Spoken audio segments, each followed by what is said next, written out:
Now, jigsaw puzzles, you have to pick the picture out on the box first, and then you open up the box of the puzzle, and you dump it all out on your table, and you sort it all out, and you turn them all right side up so you can see them, and then you look for the pieces with the straight edges first and separate those all out. You're nodding your head, because they make the frame of your picture.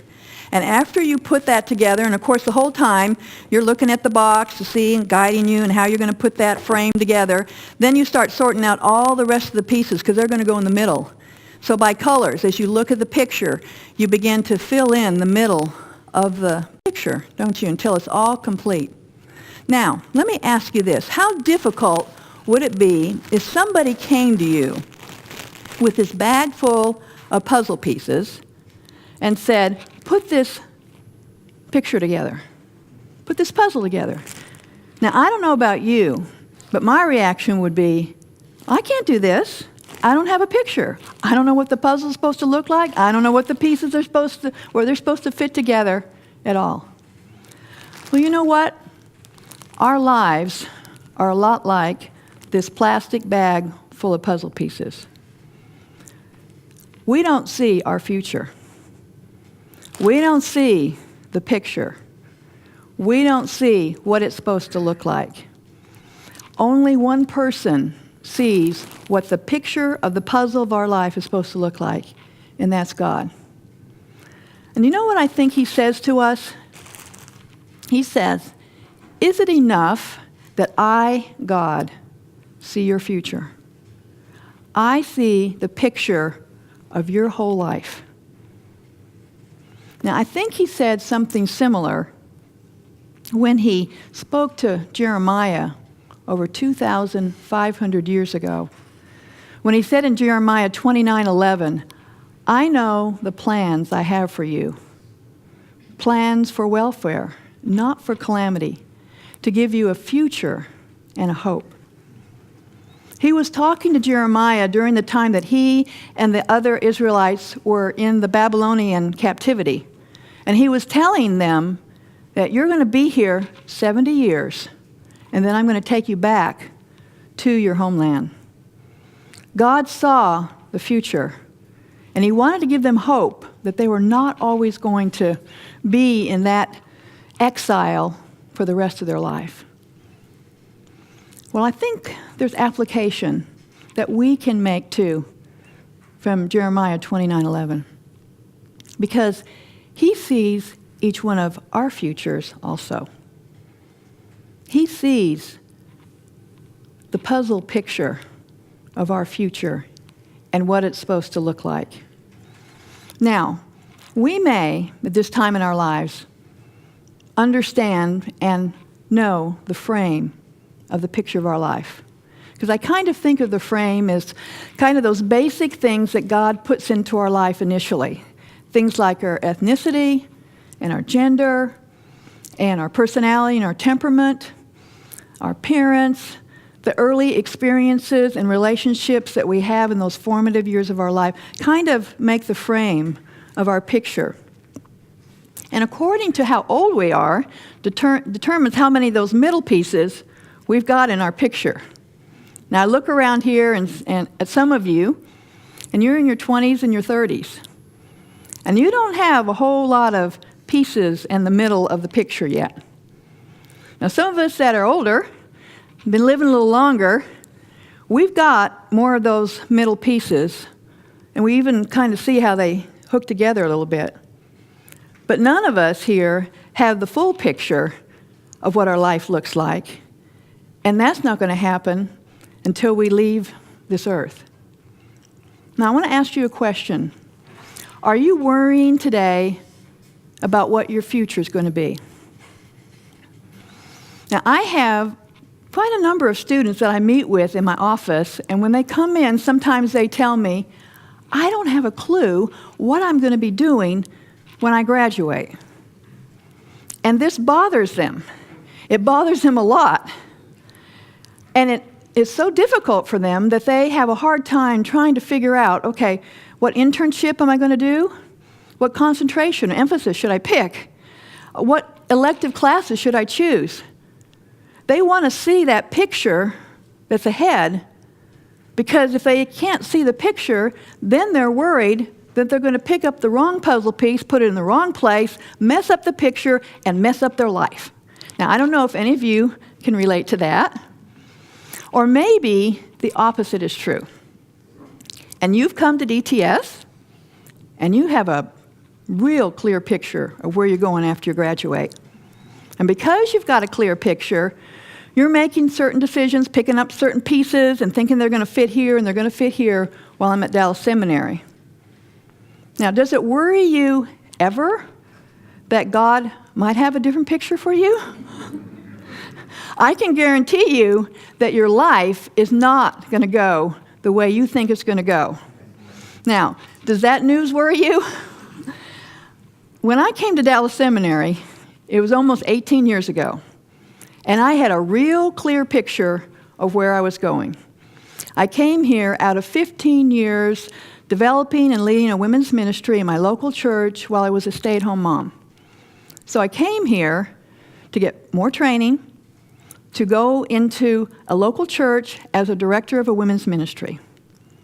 Now, I was only here a few months when God changed my degree program, He changed my internship, He ultimately sent me into the Doctor of Ministry program, none of which I had in my picture. And I will tell you, the early stages of that changes that were going on were extremely unsettling to me. And I was worried a lot because, you see, the picture I had was fading away, but no picture was taking its place. And I had no idea where all this was going. But an interesting thing began to happen. As I moved on through that process of change, I made a transition from worrying about my future to wondering about it. And my prayers began to change from anxiety to anticipation as I began to trust the Lord to guide me and show me where was this all going. Little did I know that God's picture of my future involved being part of the faculty at Dallas Seminary. And what else was interesting, when I was looking for a jigsaw puzzle for this message, I went to Target, looking through all the boxes, wasn't sure which picture I liked and everything. Way in the back, there was this picture of St. Basil's Cathedral in Moscow, Russia. I didn't even know this place existed. And yet, in God's plan, He had seen this place in the puzzle of my life all along. And when I first started traveling to Moscow with a team of women to train women in women's ministry, one of the first things I saw was St. Basil's Cathedral in Moscow. And every time I'd go there, right there in the corner of Red Square, it would be there. Had no idea this was going to be part of my life. But God did. He saw it all along. So if you're sitting here today and worrying about your future, I want to encourage you to shift from worry to wonder. To begin to wonder, what is God's plan for my life? What does the puzzle of my life and my future look like, God? And I think wonder is a real biblical perspective to have. It's fine to wonder, to be curious, to ponder, what is God's plan? What is your plan for me, God? But I'll tell you something, there's a very important key to moving from worry to wonder. You have to be willing to surrender your plans, your picture of what you think your future is going to be to God. And if you will yield your life to whatever plan He has, which you can't see, but He sees, then He will have the freedom to begin to unfold it and show it to you one step at a time, one puzzle piece at a time in your life. He knows exactly which piece needs to go in which place and which time to hook them all together. And the wonderful thing is that he promises us that whatever he calls us to, he's also going to give us the ability, the power to be able to do. Much like he said through the Apostle Paul in 1 Thessalonians 5:24, faithful is he who calls you, who also will bring it to pass. It's a wonderful promise. God knows the timing of each one of your pieces, and he sees the picture. And I want to also encourage you to follow Jesus as our example. He said in John 4 and in John 6, I came to do the will of my Father.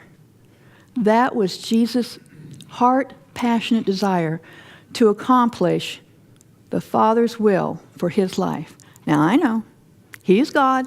He saw the picture on the box. He saw his future. We don't have that luxury.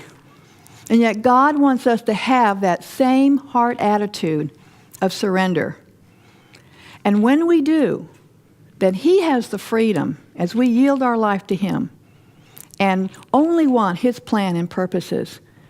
Then he will be able to guide you and direct you one step at a time. And you will be able to discover, instead of worry, about what is your future, what is the next step towards your future. And you can begin to live a life of wonder instead of worry. And even though your life looks like this, you can always remember that God sees the future. And each day then when you wake up, you can wonder and think, what is your plan for me today, God? I have some plans, and it's fine to have plans. But I want to walk in your will. There's going to be conversations. There's going to be people that I don't even realize I'm going to talk to today, or circumstances are going to come up, detours that God's going to take you on. But they're all part of that puzzle that he's putting together. And so today, I hope that you'll be willing to shift from worry to wonder. You've got a faithful God who loves you, who has had a plan for your life since before you were born, and he knows exactly how he wants to use you to glorify him and to impact this world for Jesus Christ.